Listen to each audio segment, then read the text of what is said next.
Hi, DS friends. It's Anthony Claypool and Chris Weber again, and we're on our part two of the Summary of DS Math document, talking us through that. It's a document you have on your sidebar of the DS Math website. And we talked about Teacher Studio closing last session. This time we're talking about instruction based on a gradual release of responsibility model. A couple things, guys, about this lesson design. First, it's anything but new. Madeline Hunter, uh, explicit direct instruction. Um, and it's also found within our framework of teaching. So it's in the DS framework. Even the revised version makes heavy use of that. In fact, that's included in this summary, the specific pieces of the framework that are kind of related to gradual release, that are related to the lesson design that we've kind of written within our DS Math maps. And when I say we, I mean the Summer Math crew. You guys, it's an interesting phenomenon. When you look at the research on effective instructional practices, direct instruction gets a very, very high rating. It has for decades and decades over literally hundreds of studies. Other types of instruction, I'm just saying, they don't prove to be as successful with kids. Now, I like alternative ways of teaching, and I'm talking about stations and centers and more inquiry-based models, etc. They're wonderful, or at least they can be. For some reason, they aren't rated as highly. I'm going to share my opinion with you. It's only my opinion.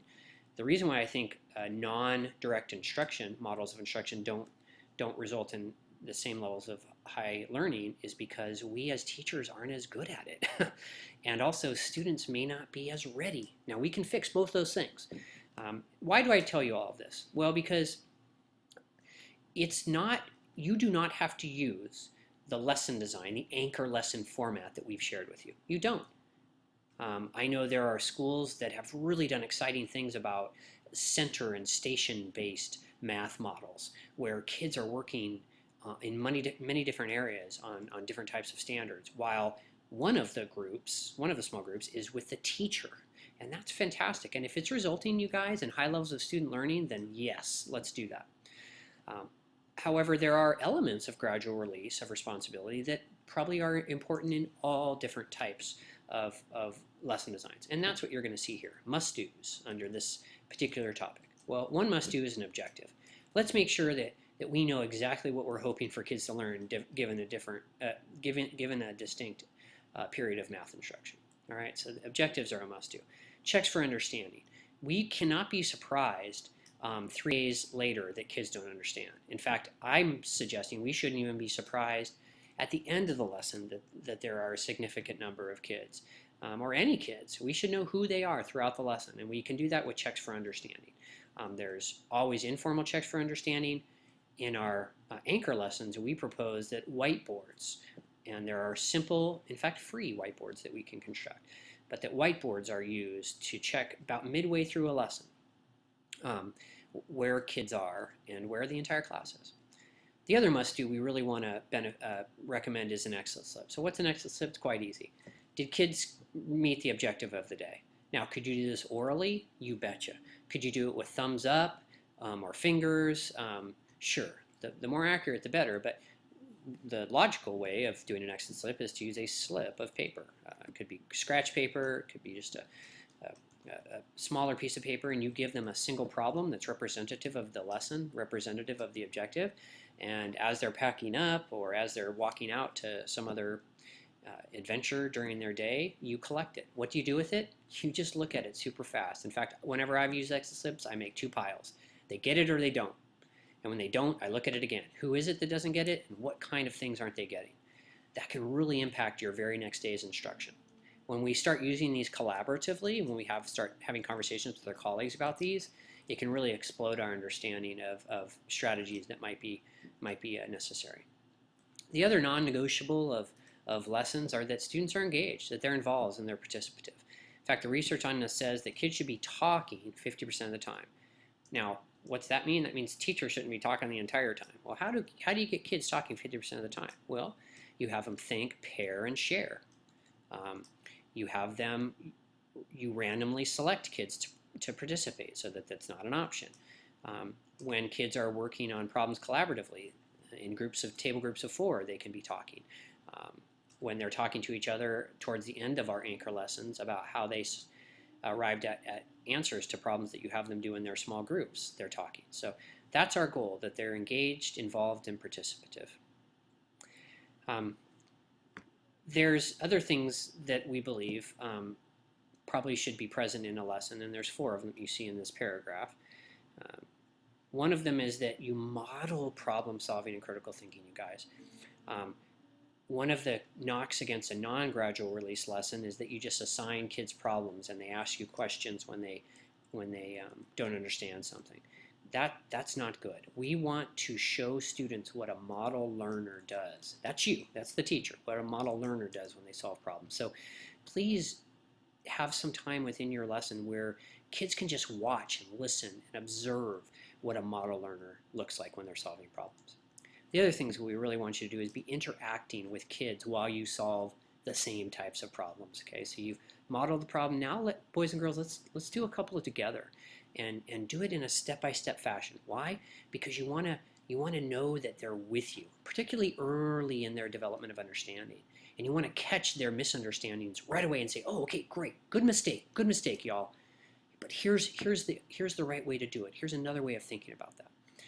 So we want that interactiveness to the lesson as well. The next thing is we want kids talking to kids.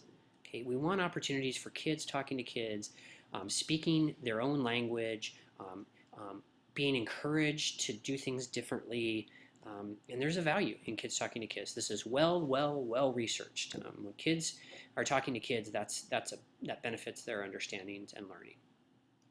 And we also want to appropriately assign problems for them to do alone. We need to probably start rethinking, or at least dialoguing on the purposes of homework.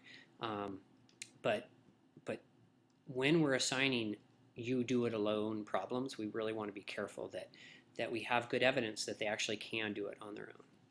Now, as I suggested, these are absolutely word for word portions of the DS framework that are gradual release like. So under standards and objectives, you can see that there are several.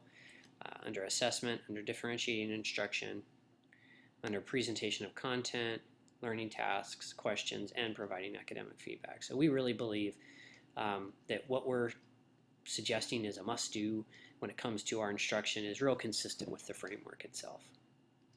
The next topic is collaboration.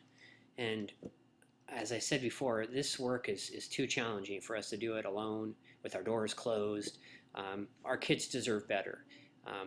I'm confident of 2 things. I'm confident that I by myself can't reach every kid, but I'm confident that we together can reach every kid. And so that's the whole focus of collaboration. What do we mean?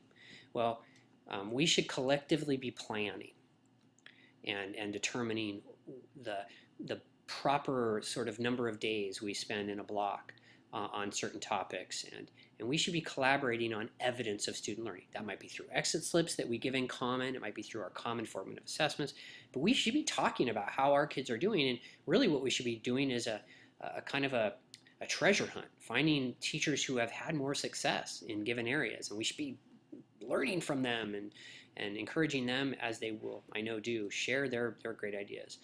And that's the last goal. It's just that we share our best practices and for the benefit of all kids. Now, there's many other ways we can work together. We can work together to provide supports. In other words, I bet the 3 teachers in a given grade level all have kids that need more support. What if we pooled our time, resources, and we're able to provide those supports in common? That's another way we could do that. We believe that it's not just important to do within site collaboration, that is collaboration at a single site, but also to do collaboration between sites. So we're drafting some processes and procedures through which at predetermined times we could take advantage of iChat, which would require us to be using Apples, but we could be sitting around Apples and doing iChat with our colleagues from other campuses.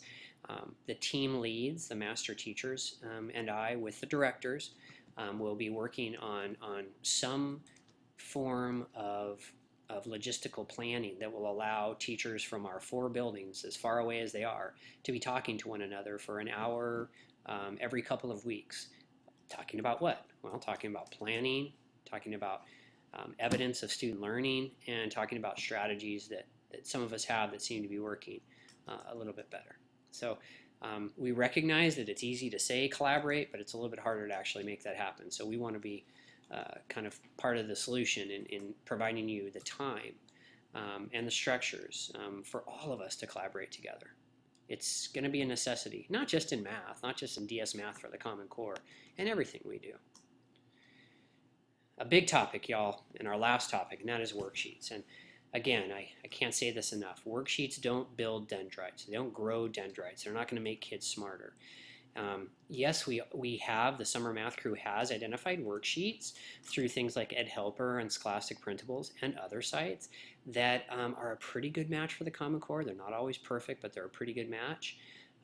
But guys, we really want to use these judiciously and thoughtfully. So one thing we say is, you know, worksheets should probably never be used in the classroom. What do I mean? Well, I mean IXL can be used when we're modeling problem solving, when we're solving problems together with kids. We can post problems on our smart boards that kids can copy and solve. I just don't know if it's going to be necessary for us to be using worksheets. Worksheets don't grow dendrites. Now, in our primary grades like K and 1, where visual representations are so critical, especially early on, there's probably some exceptions, but I really want us to be cautious. Now, let's be honest, money is a factor. We don't want to spend too much money on all the paper it's going to cost us, and that's certainly a factor. But we're also trying to make a more significant change in instruction. The Saxon way of doing things was dependent upon worksheets, and that's okay. It got us where we are right now. But we want to focus more on problem solving, with the teacher and the student working together, with students and students working together. And so for those purposes, we don't necessarily need worksheets. Now, there's worksheets, and then there's worksheets that you just assign to kids without support. We recognize that sometimes you want a sheet on which you can work with students.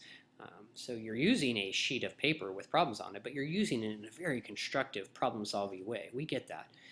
But if there are non-paper ways of doing that, we certainly want to explore them. One more thing on worksheets before we close, and that's worksheets as homework. Now, certainly, worksheets as homework are a way of assigning homework. Another way would be, especially older kids, copying down problems in their binder that they can solve. Because we should not be assigning 20 problems a night for kids to solve. That's not necessary. That's probably too much. If we're targeted and if we only assign the types of problems that are really going to reinforce what kids have learned, they're not going to challenge kids to do something that they're actually not prepared to do, then 6 to 10 problems should probably get it done.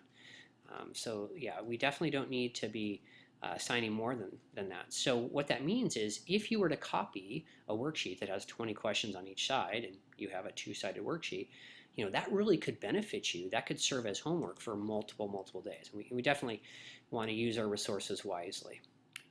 All right, folks. Well, as is always the case, email Anthony Claypool or I. We both have our Gmail Distinctive Schools accounts, so it should be easy to get in touch with us with any questions you have. And if any follow-up is desired, I'm going to be on every single campus a full day, twice a month. So let's reach out, and together we can really make this happen. Thanks, guys.